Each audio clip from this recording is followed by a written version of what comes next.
8-year-old Pete were to come and meet you right now and have a conversation with you, what do you think? What kind of a conversation will emerge between you and that 8-year-old self? What's your guidelines or rule book for them to be fearless and to speak up? Yeah, I'm a big believer that there's you and there's your mind, and your mind will run in plenty of directions, whether that be utopia, catastrophe, or something happens and then this is going to happen and we pile on ourselves. I don't think I've told you to do it. But there's a lot of fear as well, Pete. And there are those who love and have these intellectual conversations with ChatGPT, but then there are those who completely fear AI and are blocking it right now. Yeah. What do you think, how do you shift their mind? Because it's not a bus that you don't want to get on, like you in 1993 got onto the internet.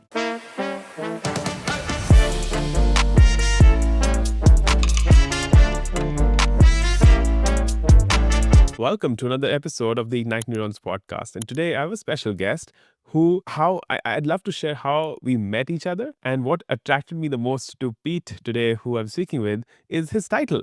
It said Chief Edge Officer. Welcome, Pete. I look forward to the conversation today. Hey, Utkarsh, how are you? I'm doing well, thank you. Before we even dive in, Chief Edge Officer, can you tell me a little bit more about that? Well, I was like the founding CEO of Deloitte Digital, and when that started to go global, it had started to go global, but when it went to the US and was really scaling up, I stepped aside from that and went into more of a futurist sort of research role, which is sort of where I prefer to play than managing large businesses. And it was in a thing called Center for the Edge. And Center for the Edge was founded by two of the best thinkers, I believe, in the internet era, who used to run Park Xerox. And, if you're using a mouse today or a graphical user interface, you can thank John and his team.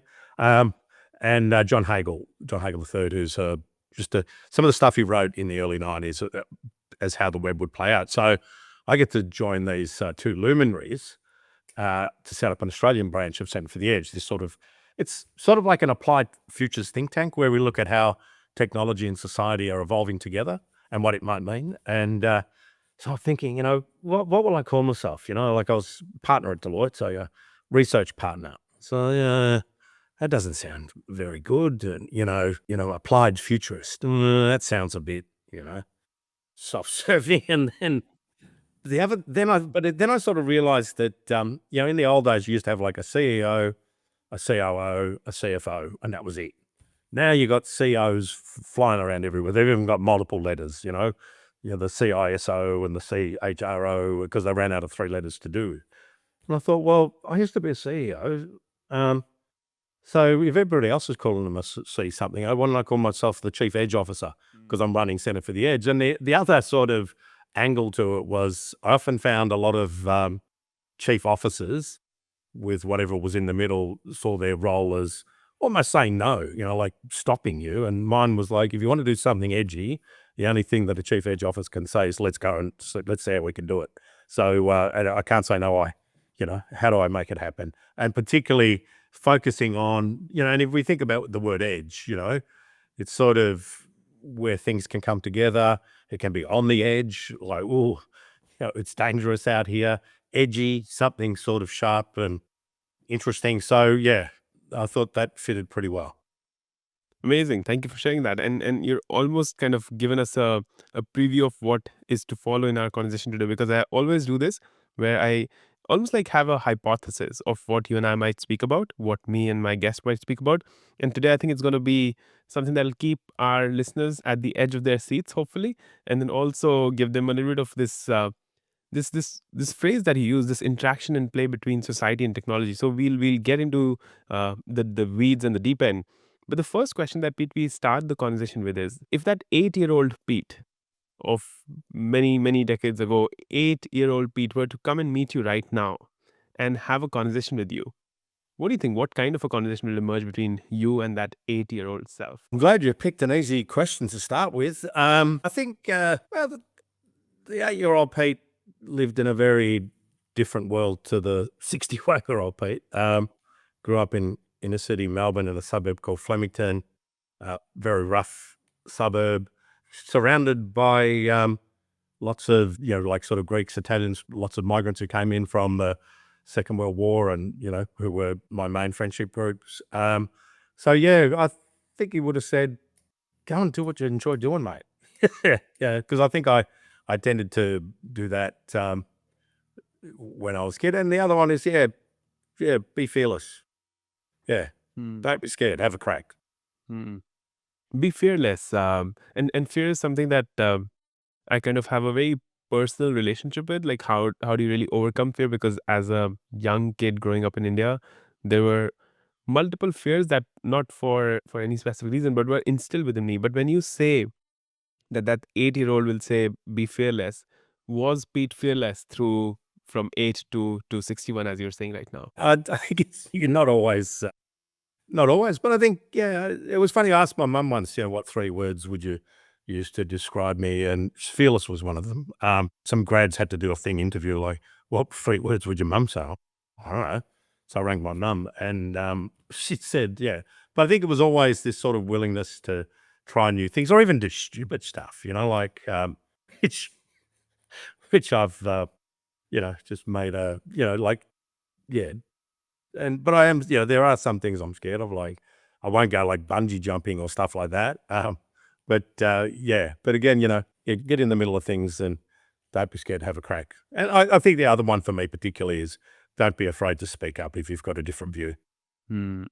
Yeah. So give it a crack is one thing that I'm hearing you say, and then yeah, when you have something to share, or don't be afraid of speaking up. But it does not come naturally be to people, Pete, because I've heard so many stories, have had so many conversations with coaches where people have the right ideas to share, but something stops them. How do you? What would be your kind of what's your guidelines or rule book for them to be fearless and to speak up, which just seems like such a simple thing.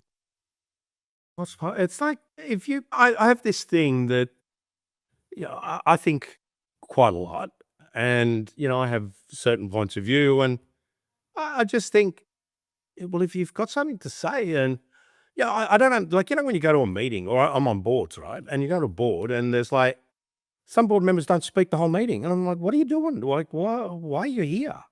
Like if you're there and you're in the mix, well, put something in. Or you're the other one is like, ask the dumb question. That's number one, ask the dumb question. Because if you're sitting around a table and people are speaking stuff and you're like, I have no idea what they're talking about. It's like, what are you talking about?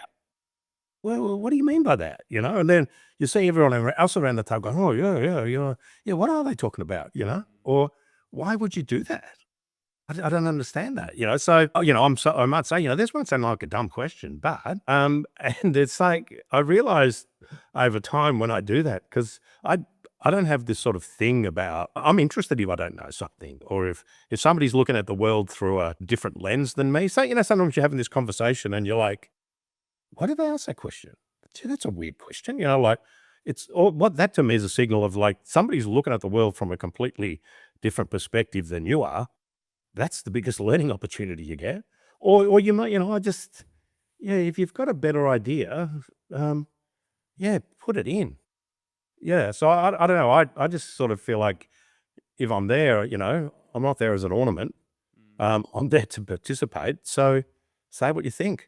Yeah, that's such a beautiful piece of advice, and it sounds so simple, but I think just to look at it from this perspective that I'm not there to be just an ornament, not there to just sit around, but to add value, whether that's through a dumb question or whether I that. remember, I'll give you an example, right? Yeah. So I was with that staff member and we'd done some work for a sort of prestigious high school around technology and in the classroom and stuff. Anyway, so we're walking in and she's done a lot of the work and talk, get there, have the whole meeting. And we're like, walk out, boom. I said, stop, we're going back. She's like, what do you mean? I said, what's the point of talking about everything on the way there? You get there, you don't say anything, and now you talk on the way out. It was like, that's madness. Like, you've got something to add. Like, listen to how passionate you are. So what I learned from that, though, that was sort of, relatively early in my career, was if I've got somebody who isn't used to talking, and so sometimes it can be, for some people, it might be a status thing. In my culture, I'm younger, so I can't speak. In my culture, I'm a woman, so I have to let the man speak, whatever. And as an Aussie, I don't really have much culture because I'm a mixed bag of everything. So it's a bit like, I would say, right, when we get in the meeting, I'm going to throw to you on these things. So that's the stuff you know how to talk about. You'll be talking about it. So, I think, as a leader, you learn these things, and sometimes you can say like, why didn't you do that? Or, or you just need to say, yeah. I do remember once I went to a meeting and a client was doing something with a piece of technology that I don't like and spending too much, taking too long. And I said to them after we left the meeting, I said, do you think I was strong enough in my point of view that they needed to stop this project? He said, I think when you said, if you continue this project, you should all be taken out and shot, was fairly strong. I think it could have been. Yeah. So again, and sometimes it's those, maybe not everyone's going to be as extreme as me, but sometimes it's just like, throw politeness out the window and just, say what you think, not in a obnoxious way or just like be really clear. I mean, I said to a client the other day who I was talking to, it's like, you need to avoid that like the plague. I think they were a relatively small company, didn't have a proper IT function, but we're talking about doing this sort of integration project and self-building this stuff. And I'm like, no, you don't have the capability to manage it, to build it, to maintain it, avoid self-building like the plague. Yeah. And it's at the end of he's like, I wrote that down. So sometimes those strong messages are the ones that get across. But again, you don't have to be, sometimes you'll have an idea and everybody sort of shoots it down. It's like, okay, and you might be pissed off. But the question then you got to ask is like, was that their fault or was that mine? Like, what didn't I do to help them understand my perspective in such a way that they felt comfortable in saying, yeah, let's give it a crack, So, so again, it's like, own it would be the other thing. Got it. Got it. No, these are such amazing examples, and I think this idea you spoke about how that person was speaking before you entered the room, and then after they entered the room, after you left the room, and not in the room. It just shows that cultural nuance. It just shows maybe how they've grown up, what kind of leaders have they been around. So Yeah, but again, it could have also been, I'm with the boss of the school and with my boss, and I'm here, and again, it's like, you're not there to carry the bags. I bring you to these meetings because you've got something to add. But again, whose fault was that? Was that hers or was that mine? Well, I assumed that, maybe she would just be like that. And it's not, it's not that she was a female or anything. It was just, just sort of didn't feel comfortable. But then, you learn, well, if I'm going to take people to meetings and expect them to talk and they're not perhaps as unrestrained as me, tell them, I'm going to throw to you on this. And that way they'll be hopefully ready. Yeah. And that's your role as a leader, that you help the other person find out the skills that they have or things that are hidden within them. Yeah. Love that. That's, I mean, to me, sometimes I call it, sort of lifting the veil on people who've got a certain view of themselves. And then you lift that up and say, actually, you are this. You always were, you just did never let it out, and I think that is, and again, a lot of I do that sort of stuff with, like, say I might be called in as a futurist to, I want for the future.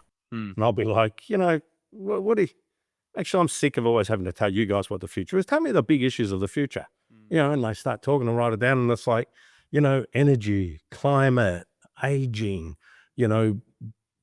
health and chronic disease or transport or employment, technology. And that's why, you don't, you don't need some futurist to come tell you all that stuff, geopolitical, all that sort of stuff. It's like, okay, so you already know that. So, in moving into that, how would we look at doing this? Yeah. And then suddenly, sometimes I, get people to prototype a mobile technology solution to something and give them sort of, a bunch of cards around social and technology issues and say, right, go and do this. You got 20 minutes. Yeah. And or I might say to them, who at the start here thinks that they could, design a mobile app for this. Oh, no, I couldn't do that.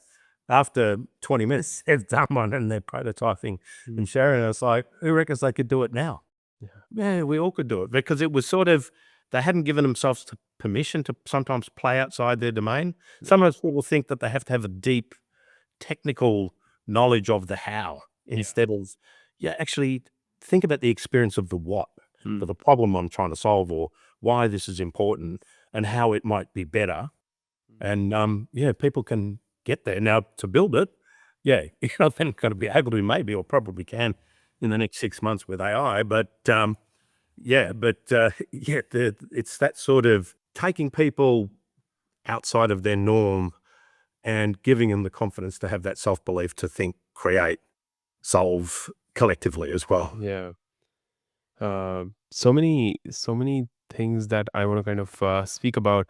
I think, and even before we dive deeper into AI and artificial intelligence, I mean, we're speaking about this idea of what we can do as leaders to bring up the human intelligence, because you spoke about removing that veil from people where they've not even seen themselves in the way that maybe you observed them. And also this idea that you spoke about, giving them permission to play outside the current demands of their role or their experience, and they need to give them that permission to get there. And you spoke about self-belief. What's been your journey like, Pete? Like, and I'm assuming, and correct me if I'm wrong, we're all not born as leaders, right? But we grow into becoming the leaders that who we want to and choose to be. What's been your journey with leadership? Are there any leaders that you felt inspired by? Have you built this on your own? Yeah, just a little bit on that. Nobody does anything on their own. And perhaps, maybe we go through that. Like, I think I grew up in a sort of, maybe a typical Western sort of point of view of, we're self-made and we do it on our own. I had to put myself through uni, and I moved out of home when I was 17 and studied at night school, and it was all me.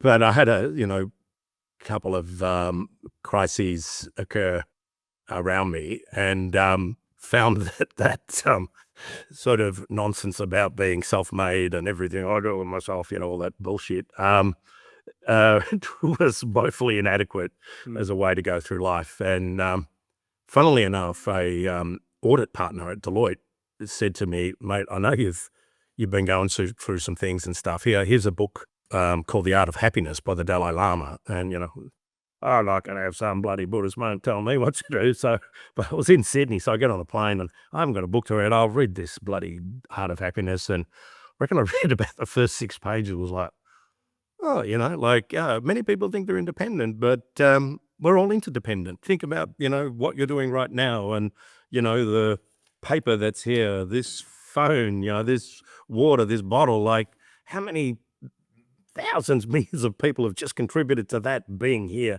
in this moment. It was, that's a strong point. I'll give you that one, Dalai Lama. And then the notion of impermanence, like, we live in this world where we think, I have to control it and it has to be the same, and I want it to sort of fit me, as opposed to, actually, nothing's permanent. Everything's impermanent, and I was sort of going through these things and was like, got off the plane and I'm thinking, I think the other one too, and sorry for getting Buddhist spiritual on you, but this sort of notion that everything arises through causes and conditions. And if we can sort of suspend our emotional reaction, you feel it here sometimes, like, or somebody yells at you, or somebody just, it's like, well, what's going on there? What's going on with me? What's going on with them? What are the causes and conditions that are doing this? And I think being able to sort of learn to control, I think self-awareness and learning to control your mind. Yeah. I'm a big believer that there's you and there's your mind, and your mind will run in plenty of directions, whether that be utopia, catastrophe, or something happens and then this is going to happen, and we pile on ourselves. Well, I think the other big one is compassion. And from a Western point of view, like, I was brought up Catholic. Compassion was very much something that you had for others, where in in Buddhism and in an Eastern point of view, it's more compassion is something that you can have for others, but you can also have for yourself. And I think that to me was a big change in terms of how I led, how I thought, how I viewed others. And you talked a bit about overcoming fear. I don't think I've told you. Have I told you I do horse whispering? Yeah, just to make me feel a bit more normal. So I grew up in Flemington, and there were stables everywhere. So Flemington's where they run the Melbourne Cup, and in those days, these days, the horses tend to live on the outskirts of the track. In those days, they lived around the suburb that I lived in. So I had horse stables at the back, directly at the back of my house, at the end of my little street, across the bridge. And some of them were the best racing stables in the country, both harness racing and flat, gallop racing. And so from about the age of, I don't know, 6, or I would be hanging over the fence looking at the horses, and at 8, sort of summoned up the courage to go and say, "Can I come and work with the horses?" And so that would be, go and clean the stables, and it's like you get some little kid to go and pick up horse shit for 2 hours who thinks it's the greatest thing that has ever happened to them in their life. But also then watering them, feeding them, riding them. I had an affinity with horses, but later in life I moved out to the country, and I've got 2 retired racehorses that live with me. And I watched a movie about horse whispering, and I said to my sister, who's a horse person, like, I'd really like to learn about horse whispering. And she said, "You know what? Probably the best guy in the world lives 5 k's from you. His name's Carlos Tabernaberry." And one of the first things he taught me about leadership, we actually did a talk on it called Lessons in Leadership, the CEO and the Horse Whisperer, was that every horse comes to you with its combined experience and its fears. You need to understand what its fears are and work with that horse gently to help it overcome its fears. And another sort of great comment he makes is that force comes in when knowledge runs out. So think about that. Force comes in when knowledge runs out. Like, if you don't know what to do, you don't know how to handle a situation, you think, "I'm the leader, I'm going to rah, rah, and force this stuff." It's like, no, force will create that equal and opposite reaction. So it's sort of this notion of awareness of the horse, being present, overcoming fear, encouragement, acknowledging every small step. If I'm asking a horse to do something, and it just, if I'm asking a horse to, and it's, to me, to ask a horse to walk backwards, it's just a slight squeeze of a rope with a thing like that. And the horse will be, "What's this guy squeezing a rope doing this shit for?" And then he'll be like, "Oh, does he want to step back?" And he might just move an inch back, and it'll be like, "Stop, relax. Hey, well done." And it's another thing called pressure and release. It's like, I'm asking him to do, if the horse is, "Whoa, whoa, whoa, I'm nervous," release, relax. "Okay, you're okay. Let's try it again." And it was interesting. I reckon I learned more about leadership from Carlos, the Horse Whisperer. And I used to have weekly sessions with him, and I still practice that today with horses and people. Wow, fascinating. This is what I love about having these open conversations, because I've just taken down a full page of notes on what you shared. First of all, let's go to The Art of Happiness by Dalai Lama, one of the most beautiful books that I've read, and what you almost like synthesize so beautifully, that we're all dependent on each other, right? So there's this interdependence that we live with, and we feel that we are enough, but are we really? And that's a beautiful paradox that you could live with. And this idea of impermanence. This could be the last conversation that we have. This could be the last podcast episode that we release, because something might happen to me. And to me, that impermanence just makes everything so much more beautiful. So I love that idea. I think the other side of impermanence is attachment. Yeah, this notion of, I'm attached to staying things as they are, it's futile. You can't step in the same river twice. We've all heard these sort of cliches or, sayings, but it's like, change is a permanent thing. So therefore, don't get attached, as though it can't change. And because that then leads to this grasping, clinging, stressful behavior. And you don't need to. I mean, people right now, as we're talking about this, are probably, look at the economy and it's all going to shit. No, I don't know what's going on. So, it's, it's weird. Will it kick back? Yeah. Is it good? No. But, should you be going to sleep at night and, worrying about the future? If you're young, you've got plenty of time. If you're old like me, oh, well, it'll be what it'll be. So yeah. Fascinating. Yeah, impermanence and attachment. I think again, two powerful ideas. And if our listeners are still listening to this, and if they continue to listen to the full episode, then You reckon I've lost them already? I don't know. I don't know. It's up to I hope them. not. Yeah. It's up to them, Pete. Are they ready to receive what you and I are speaking about? If yes, then they'll be listening. And so if they're still listening, then the person who entered this podcast is very different from the person that they are right now, and will be very different when they end this episode. And Yeah. that's true for both of us as well. And then you spoke about you and the mind. Fascinating. Tell me a little bit more about that. Like how you spoke about that the mind could go into utopia or could go into catastrophe, could think of the worst or could think of the best. But how have you separated you and the mind? I just turn it off. I mean, through Easy? through meditative practice, it's like, I can sit here, like I'm sitting here listening to you, not thinking, oh, what's the next answer I want to give? I'm like, you know, what what do you say? Being present, and it's part of being present where you're just like, I'm not thinking about anything else. I'm not thinking, oh, what's my next meeting? Or, like when you've got those Apple Watch people, from do Yeah. What's next? I know I've never worn a watch. I've got a good sense of time, but it's like, yeah, just be present. And Yeah. and the other thing is, you can control your mind, and maybe that's this thing. It's like this your sort of mind can be this sort of non-stop chattering monkey, or it's just like that sort of existence where your mind never stops. It's like if you do some meditation or breathing or like say with horses, it's like you got the horses like dealing with some 500K animal that, yeah, and my horses have never kicked me or anything, so that's a good sign. But by the same token, it's like, yeah, they could be injured and I might have to get them off the fence, which I've done.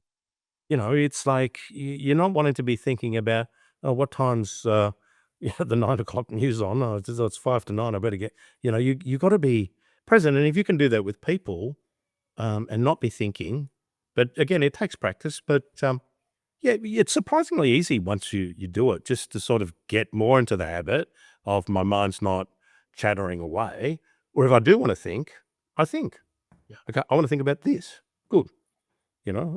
So yeah. Yeah, it's almost like we're speaking about this, and I love this idea, and I've spoken about this a lot. That there's this consciousness on top of the mind that is in our control, and if I can choose right now to be fully present to Pete, then I will choose that, and if I don't, then I'll be distracted with the 100,000 things that can come into my mind. And I think the easiest thing that I've observed, Pete, is that when you're speaking to someone, and it is for in person, but can also be for virtual, try to look into the other person's eyes. Yeah. And if you can do that, and if you can share the color of their eyes after you've had a 5-minute conversation with them, then you were present. How does that resonate with you? Yeah, it's that, I think it's funny, you know what, I don't know if this is normal, but a lot of people say to me, like, after we've had a conversation, and I'll see them a week later and say, oh, when you spoke about this, you remember what I said? It's like, yeah, isn't that normal? Yeah. No. Yeah. It's I just, I don't know, I find it strange that, yeah, but again, it's something that you learn, and I think if you can, get into that sort of one, it just gives you that ability to, survey a situation, understand, think about the emotional contexts of other people. And again, I'm not saying like I'm perfect at it. There are times where I'll be pissed off but the ability to come back down and talk to yourself about it. Um, yeah, I find that something that you can do, and Mm. yeah, it's that sort of classic of people saying, "Oh no, I'm too busy to do that." Yeah, but you'd have a lot more time if you spent that time to, just get in control of your mind. Think about the stuff you want to think about, not let your mind decide what it should think about. And I have these discussions with people quite regularly, and they just sort of they can't accept that their mind and their consciousness is different. They believe the mind controls them, whereas through meditation and just relaxing or letting things go, or even going on holiday sometimes, or just Yeah. being in an experience. Swimming's good, because you're in water, and if you don't keep swimming, you'll drown or things like that. Fairly handy way. You can do it when you're walking, just feel the ground. Sort of just feel the ground, or just be intently listening to the sounds that are around you, It's, just sort of take your mind out of that Yeah. and put it into, I want to feel my heel and my toe touching the ground. How does it feel in my shoe? And, just practice. Yeah. And because you don't have to sit there sort of in a lotus position going, Yeah. you can do it anywhere. Yeah. These Although, yeah. Anyway, let's move on. Yeah, no. I think this is perfect. This is what the intention of the podcast is, because it's actually giving people those actions and insights that can actually help them be present. Because being present is such a super skill, Pete, that I think if we all get there, the world would be a very different place. But yes, as you were saying, we should go on. What I want to kind of move into is, now we've spoken a lot about this human experience, the human intelligence, for us to be uh, understanding this idea of impermanence and this idea of horse whisperer, which we'll have more offline conversations on. But what I'm really intrigued about is, like, I'm seeing AI also become this whisperer to each one of us. I see that on LinkedIn. I see that on content. I see that on presentations everywhere, where you see an imprint of AI in everything that we do. What do you think? How is that going to impact humanity? And how is that already impacting society? What's been your take? And yeah, take us through that thought process. Well, I was having a chat about this with ChatGPT last night. Uh, Ironic, you do. yeah, It was more for, it ChatGPT. was more, the thing is that oftentimes I don't have people I can easily talk about this stuff with. So, I was talking about technology philosophy, those who I follow, those who I don't necessarily agree with, and the sort of, if I say, when I first went onto the web in 1993, I went onto the internet, and we'd been living in this analog world, and access to information or people largely was about place. It could be phone or whatever, but we weren't doing video calls like this, and so analog world was very location dependent. So the cultures I'd be exposed to would be the people that generally I live with, unless I've traveled. The books I wanted to read would be in a bookshelf or at a library. If I wanted news, some specialist topic, I'd go to a newsagent. If I wanted to watch a video, it'd be more likely on limited choice of broadcast TV, and if I had a video player, what was on the shelves there. So we had this sort of very analog thing. You go on the internet and you're like, shit, I'm sitting in a cafe. The first time I went, I was in London. I was sitting in a cafe in London, and I'm looking at information stored on a server in Boston at MIT. And then I'm like, who's paying for this? And, how does this work? And, it's just, the existing telephone lines, computer modem, and, there's a browser, which has just got standard protocols of being able to take information if it's published with that format. Well, who owns it? Well, no one owns it. What do you mean no one owns it? It's like just this open protocol that anyone can use. Shit, this is going to change everything. And I could see, like, wow, more and more people publish stuff. And then, like, I'm running off a 14.4 modem or whatever, and this is at a cafe. I'm like, do you think you'd be able to do video down here at some point? Yeah, like right now it's bandwidth's that small, but it'll get bigger. And then, so I'm thinking it's going to get richer. And then I started saying, I reckon we'll be buying and selling stuff there. And then I read Nick Negroponte's book, Being Digital, and it was like, yeah, I can see this world. With the AI, it's not as obvious as to how it will play out with me. And so there's two reasons, I think. One, it's moving very fast. And, Melvin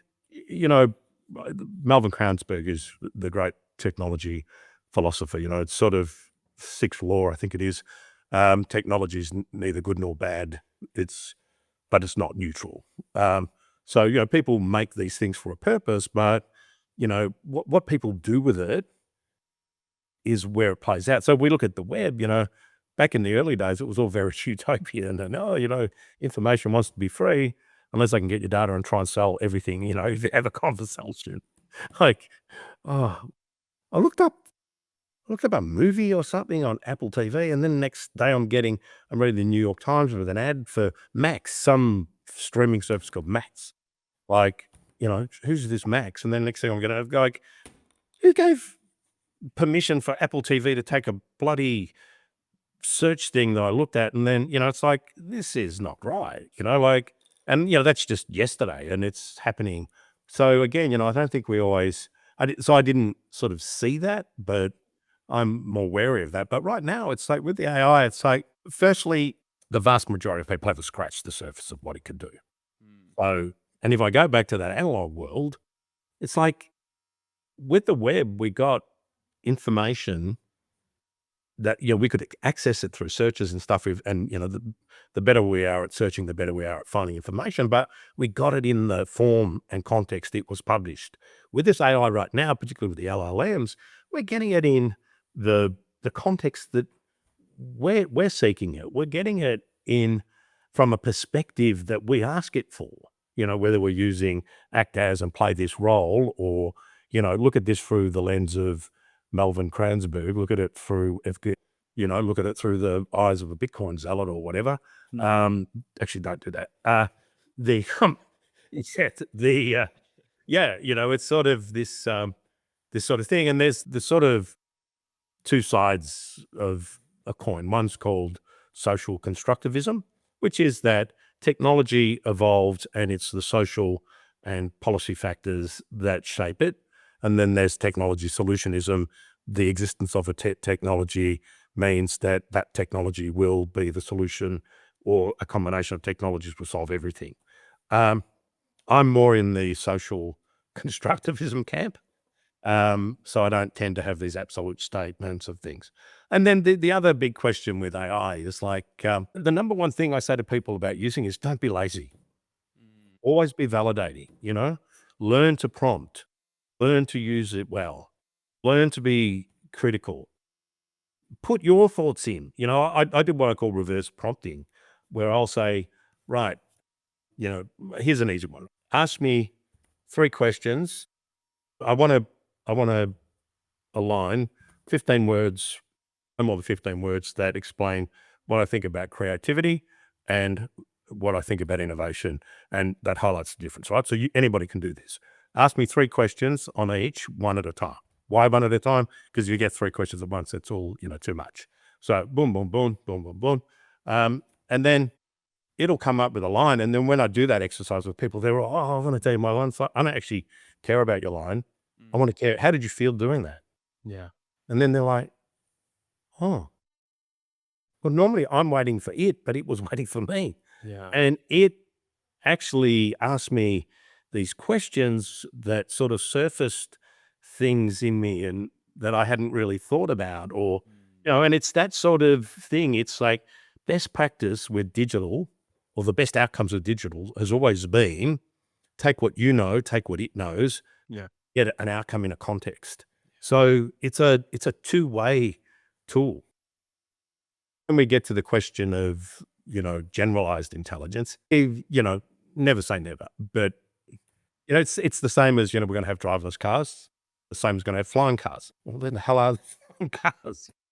And then it's like, where's these driverless cars? Well, they were supposed to be here today, but they're still not, because, we don't fully understand what consciousness and intelligence is. It's not all just in the brain, and it's not all just through connections and parameters. And there's certain things that language can't describe. So I'm more, hey, this is fantastic, cool, and there's some of the stuff that we're doing is quite amazing. With teams that I'm working on, and it's like, and just opening up possibilities, but also, I built one a GPT the other day to write grants for my land care group. I do a lot of work in natural disasters. This is the National Indigenous Disaster Resilience CAP. Do a lot of work after major natural disasters, and often writing grants and helping people get money to rebuild or land care for the environment. So I bought this GPT and was like, I sort of had to do it quick. So I throw it in there and boom, out it comes. I sort of sent around the first draft to a few people. They're like, oh, you didn't pick up that the maximum capital you could spend was $3,000 and you've got something there for $10,000. It was like, don't be lazy, always be validating, and again, but then I reworked it to, right, here's first step, do not move forward until you've asked the person to upload the guidelines. Then give me the key issues in the guidelines, the eligibility, measure the eligibility against the information I've given you about my organization, and, vroom, vroom, vroom. Then ask me questions about why I'm thinking about this grant, what I'm doing, and then pull out the questions one at a time, and let's work up the answers. So again, but again, it's that sort of, we're still learning. It's easy to make mistakes, even if you use it a lot. It's don't outsource your mind. Don't outsource your mind. I'll come to that. Don't outsource your mind. I'm going to make a note of that. But what you're saying is, don't be lazy. And you're also saying that ChatGPT or AI overall, AI and not just ChatGPT, is moving very fast. But I'm also seeing, and you spoke about reverse prompting, I think, which is a great way to make it ask questions to you, so that it is more in the context of what you need, that the prompt responds to you with. But what do you mean by this? Don't what did you say? Don't give up your mind. Don't outsource your mind. It's like, hey, I've got to do something. Hey, ChatGPT, can you just do it? And boom. It's like, it can help you be more productive. I mean, I'm not a fast typer. I grew up in the world of pens, and I'm left-handed, so I wasn't even allowed to use a pen, because in the old days you had those ink pens, and if you're left-handed, you used to just have ink everywhere over your hand. Right? Yeah. So but in terms of this reverse prompting, I want it to get my thoughts out there. In terms of thinking through a process and then constructing an AI GPT or an app to do it. Yeah. What are those things? What really matters about that? How am I validating that? How am I getting it to self-validate? And how, the other one too, it's almost like, I find it works best in a domain that that you've got. I mean, I was I was trying another conversation about I was talking to it about AI and bias. And I was sort of saying that by its nature, all information is biased, because we can't have perfect knowledge of all things ever, all the time, and make it available. Just not possible. So we're always working off a limited data set, and we were sort of going through Voltaire and all of that stuff, and it actually attributed a comment to Morozov, and I'm like, that wasn't Morozov, that was, let's say it was Kranzberg or somebody. So, oh shit, you're right. But again, it was sort of, I'm having that discussion, but I've got the capacity to have this in-depth discussion about tech philosophy and history, because it's the shit I read, I know, and I've got perspectives. I want to have a conversation or be challenged, or, I would argue this, what would be your counter argument, these sort of things. But again, if it was like, hey, I just went to China and I'm going to buy a property, but I don't really want to waste money on lawyers. I'll get ChatGPT to write me a contract for the purchase in Mandarin, like, nothing about that. I couldn't validate it. I can't even read you know what I mean? It's like, the further outside, and again, it's a bit like, what I used to say to people about using Wikipedia. It's a great starting point. It's generally pretty good, but it has footnotes, and you can validate based on those footnotes. And that's the other one with a lot of the AI that I'm doing in organizations, is having citations and stuff. So, hey, here's the answer, but validate it right here, or here's the source. So, you might be using it to discover information or get a context, and then like, boom, and here's my sources for that. And you see that in Perplexity and things like that. So, yeah, I think this that's the danger for all of us, that we just say, oh, ChatGPT can do it, and we don't actually apply thinking. And I think it's the sort of, we're hearing that a lot in education as well, that whilst it can be an amazing educational tool, it also can be, hey, I've got to write this assignment. Can you write it for me? Yeah. And, teachers are smart enough these days to like, yeah, you didn't write that. I mean, there's even one with I'm on the Futures Committee for the Law Council of Australia, and I'm not a lawyer, but they wanted somebody who's a bit of a different sort of thinker or understands this space. So there was a judge who, in the New South Wales Supreme Court, that put out a note and saying, do not use LLMs to do witness statements, because he's reading these witness statements and like the witness, the statement, like you didn't. That's not what he said, because they will just sort of put in the words of the ChatGPT and say turn that up into a witness statement. It's like, well, no, you've got to put proper statements there. So again, it's this sort of we want the real, sometimes not just the artificial. And if you're a shithouse prompter, you're going to get a mediocre result. So that's where I'm like, learn prompting, be advanced, share, and learn from each other. Yeah. Wow, powerful. I love these three ideas that all information is biased, and we need information that's well validated so that we know that it's true in its sense. And then this contextualization that you're speaking about, I think that's very apt. But there's a lot of fear as well, Pete. And there are those who love and have these intellectual conversations with ChatGPT, but then there are those who completely fear AI and are blocking it right now. You really think, how do we shift their mind? Because it's not a bus that you don't want to get on, like you in 1993 got onto the internet. You should have been around in 1993. Oh mate, it was way harder. Oh god, it was like, it's sort of. I'll tell you what happens. So new technology emerges. It's often with information technology. Don't fully understand it. It's going to change the way things are. Therefore, we'll ban it because it could be bad. We're not sure. So if you go back ancient history, Socrates, I think it was, wanted to ban the alphabet because it's like, what's going to happen? We're used to people talking and knowing, but they're going to write stuff down and they won't use their memories anymore. When the 15th century, when the Gutenberg press came out, it was like, oh, what about the scribes? The scribes were like, it was a high status job in society. Oh, but we're not going to need the scribes anymore, And then the other one was like, shit, people are going to publish stuff other than religious texts.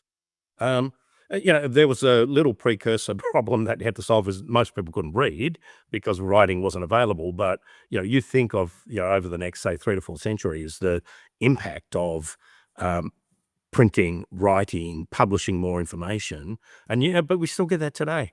Oh, people are going to put stupid stuff on the internet. Oh, look at the stuff they put on social media. So this sort of, we've got this natural tendency to say, oh, we don't understand something. It's dangerous. It could be bad. Therefore, we must stop it. Where I have a view of, it's interesting. It could be profound. It could change the way we're doing things. But I think I would put that caveat on it, having been an internet or digital zealot in the 90s, beware the dark forces. There is a dark side. And even if we don't fully know what it is now, it will emerge. And, I feel strongly about that in terms of, the behavior of, people and what they do with data and how they use it, and surveillance capitalism and all that stuff. I really don't like it.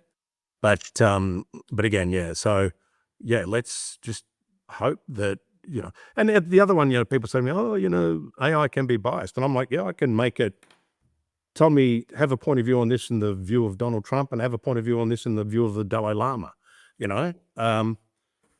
so, it's sort of, yeah, I can make it as biased as I want, do an extreme ideology of this versus an extreme ideology of that, okay, yeah. So it has to be biased because it hasn't got everything, at all times known to everyone. But yeah, and, we can expand data sources and all that stuff, but also we can apply our own,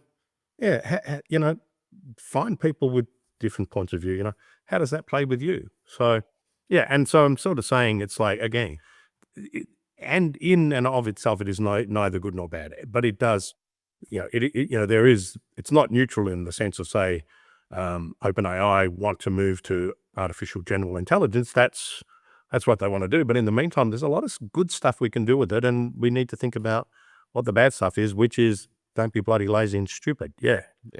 Yeah. There's good and bad to everything, and so I think we need to be very specific as to what we're taking away. Where do you see the future going here? Like, and what's your best prediction? I know it's really hard with the speed at which everything is changing, but what's your prediction? What's going to happen somewhere in the future? All right. So I think number one, the profound nature of this is that we're taking as much of humanity's knowledge as we can that's written down, together with the conversations that are being had, and we're making that accessible to people in their context, in their words, in their language.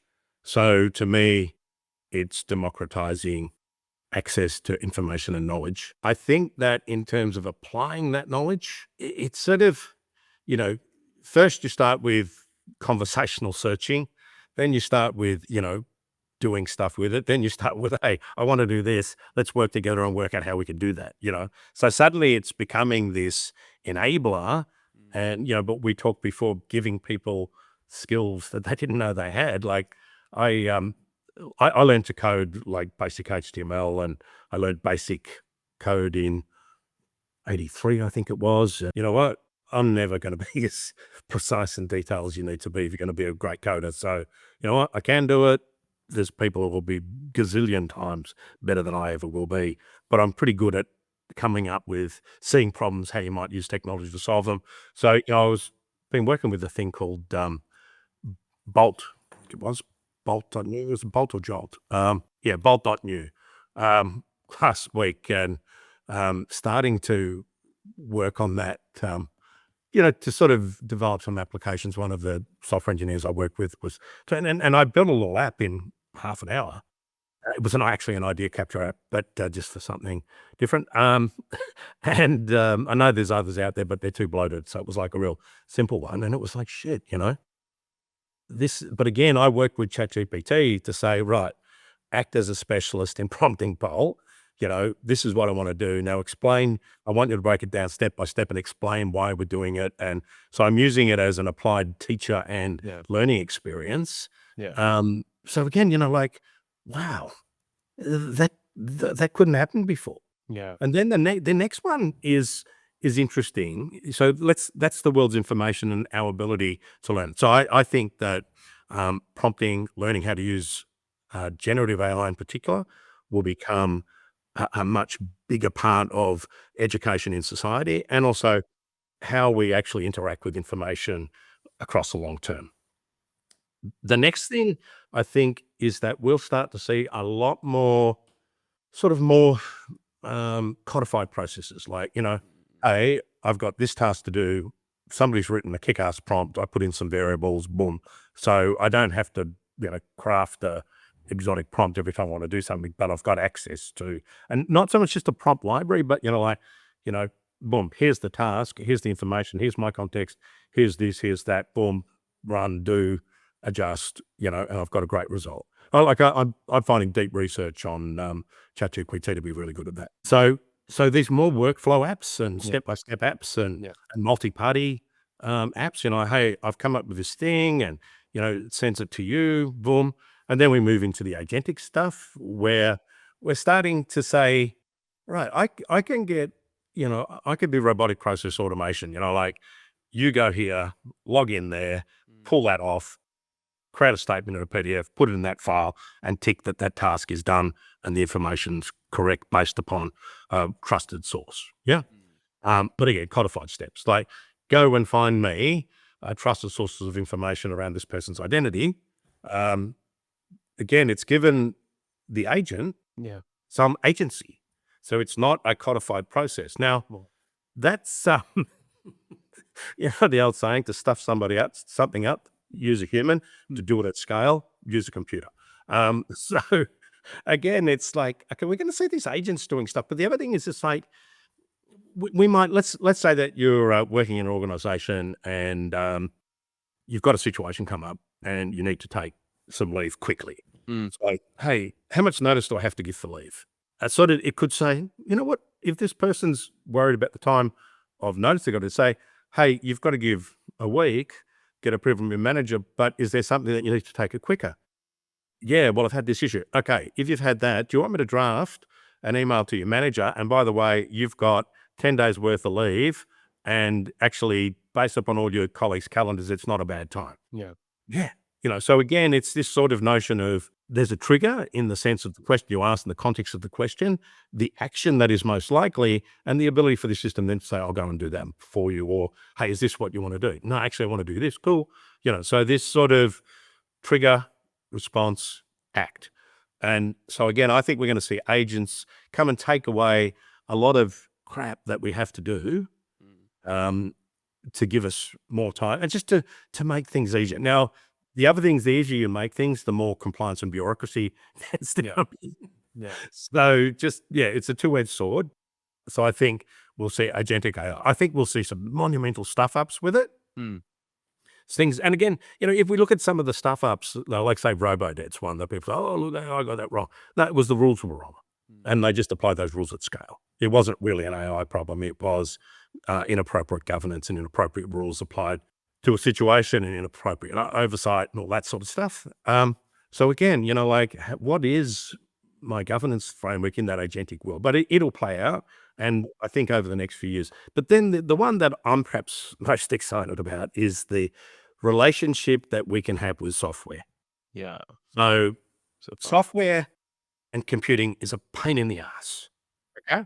We're trying to get better at interfaces and stuff, but hey, the mute button, it's still, oh, my Wi-Fi is down. It's painful. And, hey, oh, didn't you know you can do that in Excel if you go click, click, click, boom, boom, boom, boom, boom, boom, boom.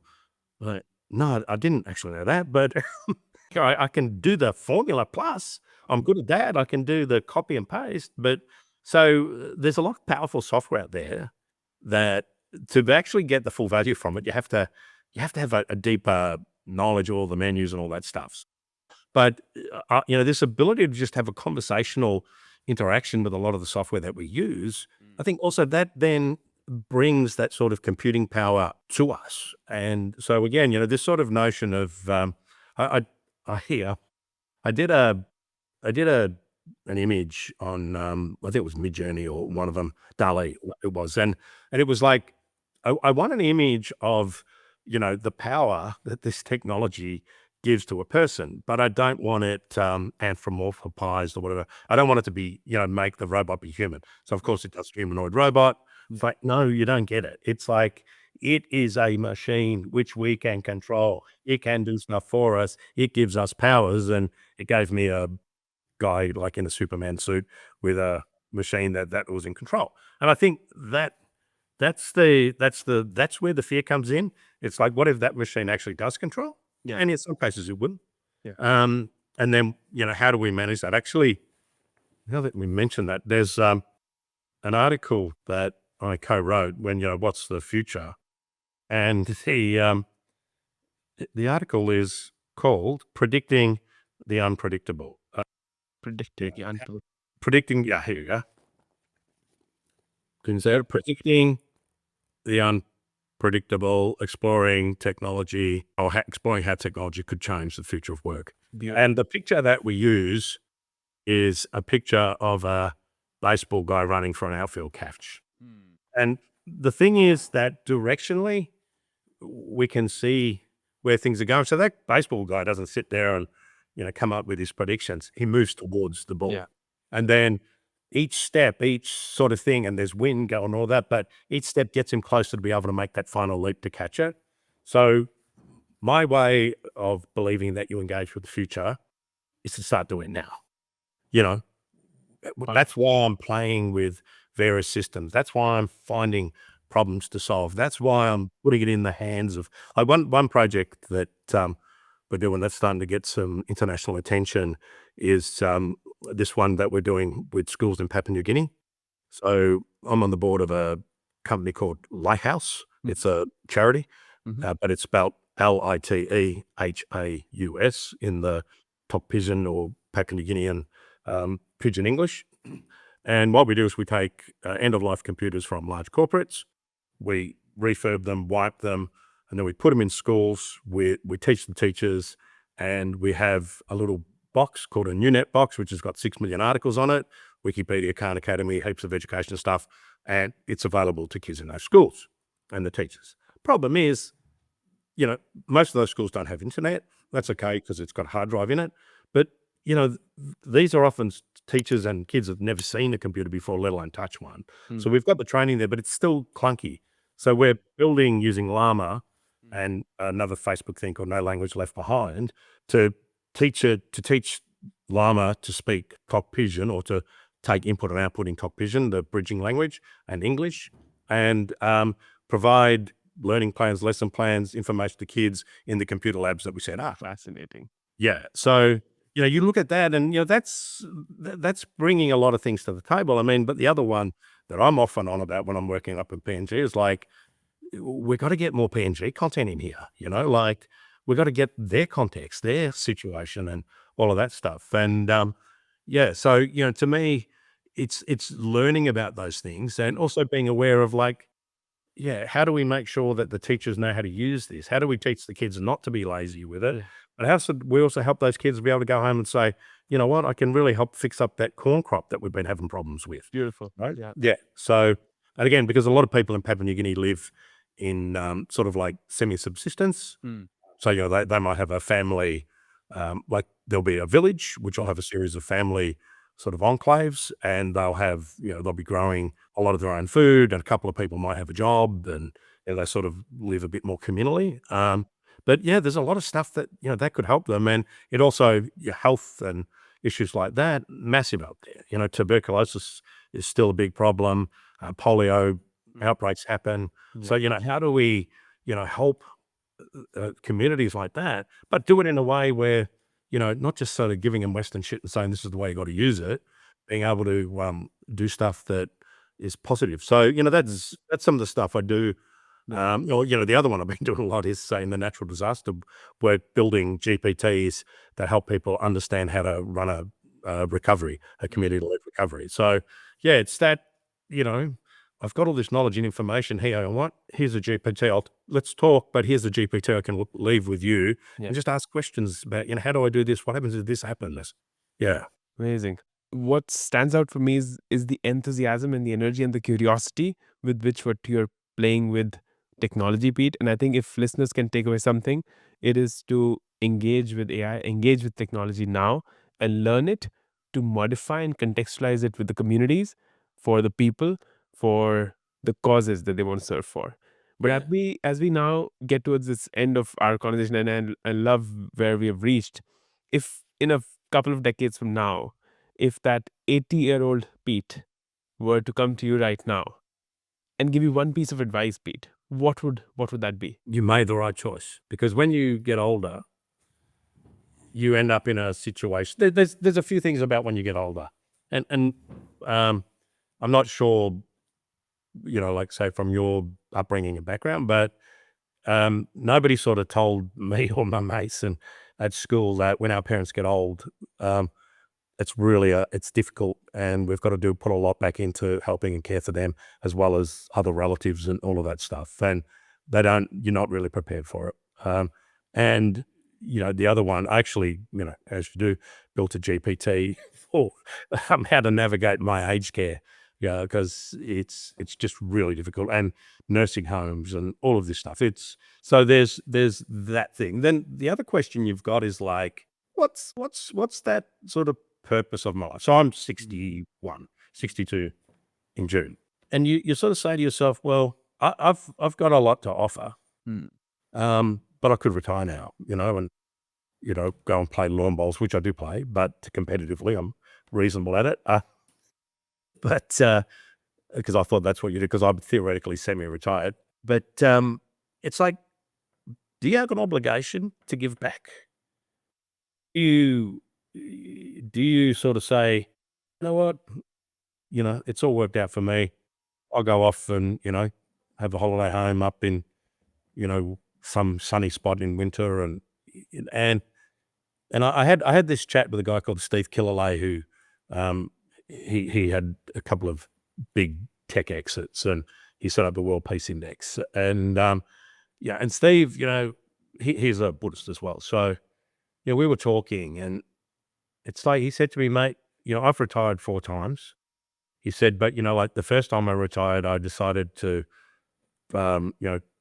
heaps of money. Money was never going to be a problem. I'll go on tour the world, but I'll do it, for all these obscure places. And then he observed that whenever he went to a place that was involved in conflict, the economic situation was disastrous, and which is what caused him to set up the World Peace Index and stuff like that.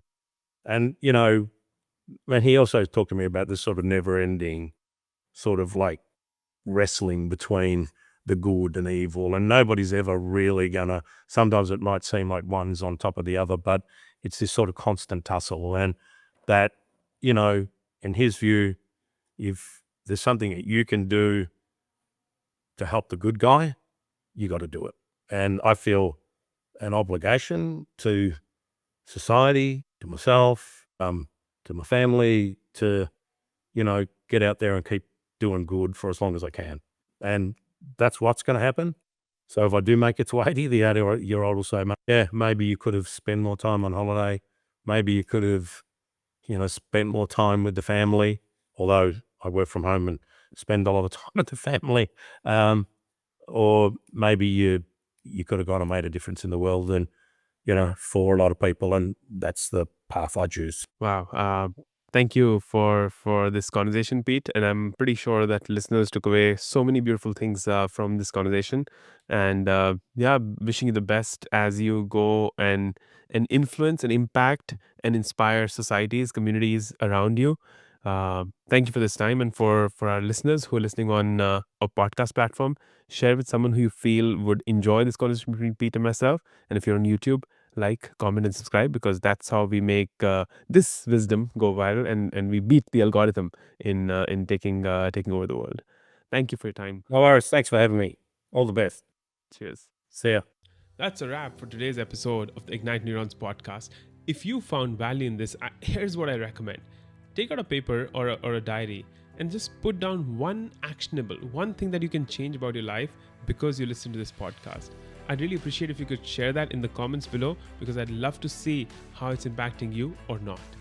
If you're on YouTube and watching this, then like, share, and subscribe, and please make this wisdom go viral. And if you're someone who loves your podcasts on the go, then Spotify and Apple Podcasts are your go-to places, or wherever you're listening to this, just like, share it with a friend, and leave a comment, because I'd love to engage, love to have a conversation with you. Until next time, till we meet again, keep those neurons ignited, stay curious, keep learning, be someone who embraces a growth mindset, and I look forward to seeing you very soon.